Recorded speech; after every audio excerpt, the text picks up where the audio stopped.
In 1995, Walmart pulled a feminist T-shirt from stores for an appalling reason. Hillary Clinton carved out yet another section in future history books yesterday when she officially secured the Democratic Party's nomination for President of the United States, becoming the first woman ever to do so.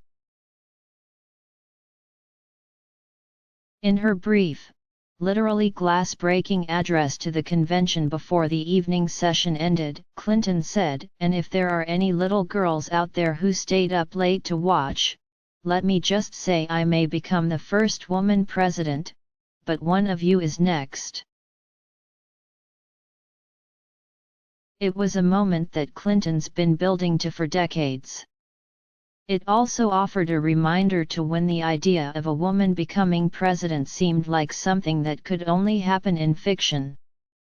That is to say, it was a reminder of the 1990s. Shortly after Bill Clinton's speech about Hillary, Rutgers professor Nick Capper tweeted a very bizarre, very true story from 1995, the time Walmart removed a feminist T-shirt from its stores for offending family values. The offensive T-shirt's crime, implying that one day a woman would become president. The Associated Press story, dated September 23, 1995, carried the following headline: The T-shirt featured cartoon strip character Dennis the Menace Mitchell's rival, and presumable future romantic partner, Margaret Wade, declaring, "Someday a woman will be president."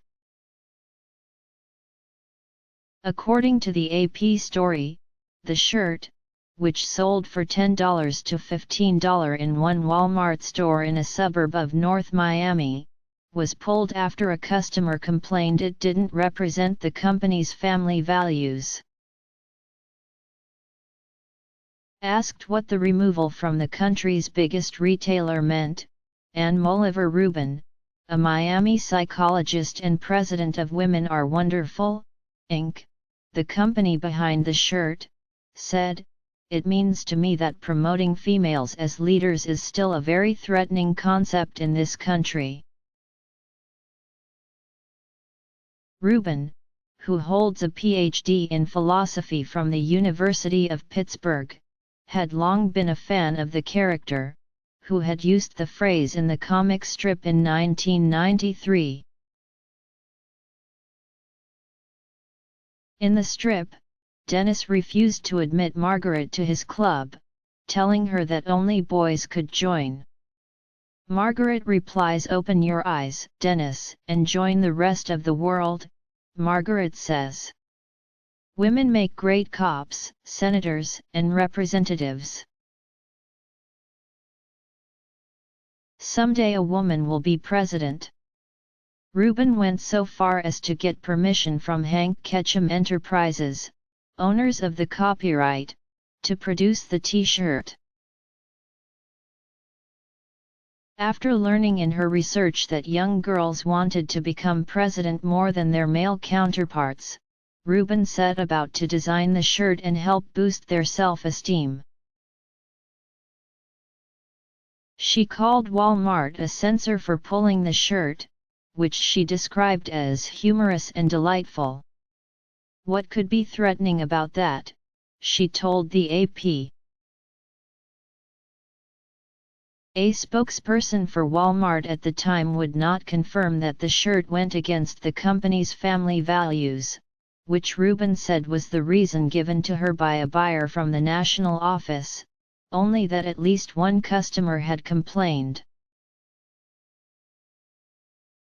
In this case, it was determined the T-shirt was offensive to some people and so the decision was made to pull it from the sales floor, Walmart's Jane Brockholt said.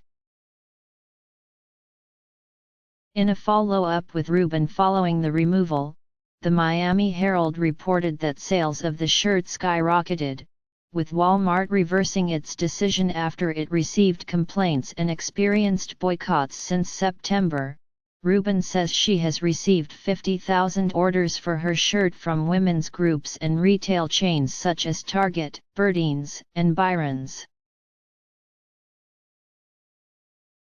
A company from Medley in Northwest Dade is printing the t-shirts. Walmart alone ordered 30,000 t-shirts for its 2,188 stores nationwide. Walmart, being a company that responds to customers' comments, overreacted and that was a mistake, Bockholt said. "We should not have pulled it," said Bockholt, who has 6 shirts and was in Miramar on Sunday. "It has nothing to do with politics. It's a cute t-shirt." In 2011, Rubin left Florida to return to her native Pittsburgh. Last May, she wrote a letter to the editors of the Pittsburgh Post-Gazette, asking if they thought Dennis the Menace would be a Donald Trump voter, noting the similarities between the cartoon character and the Republican nominee, specifically in how he insults his female rivals. Drive. Rubin, I hope you had the TV on last night. Your t-shirt's prediction of the future just became that much closer to become reality.